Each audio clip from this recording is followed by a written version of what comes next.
புறப்பட்டு வாடி. இறையனு ஒருவனில் ஜனனம் 2. அங்கிருந்தே தொடங்கியது பெண்ணின் தொண்டு.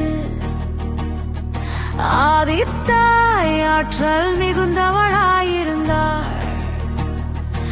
ஆணுக்கும் தலைமையேற்று தலைவியாய் வாழ்ந்தாள். அதிதி நீயே, கொற்றவையும் நீயே. அதிதியாக பொறுமையும் கொற்றவையாக பொங்கி எழுதலும் இன்றைய சமுதாயத்தில் தேவையடி பெண்ணே. நீ எதற்கும் துணிந்தழடி கண்ணே. ஆதித்தாய் வேட்டைக்கு சென்றாள் உணவிற்காக. நீயும் பெண் வேட்டைக்கு புறப்படு தன் உரிமைக்காக.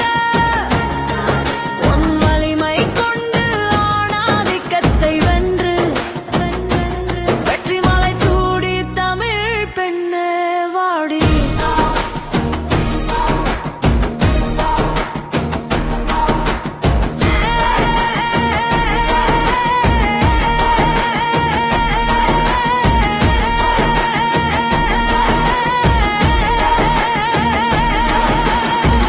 அதிதி நீயே, கொற்றவையும் நீயே. அதிதியாக பொறுமையும் கொற்றவையாக பொங்கி எழுத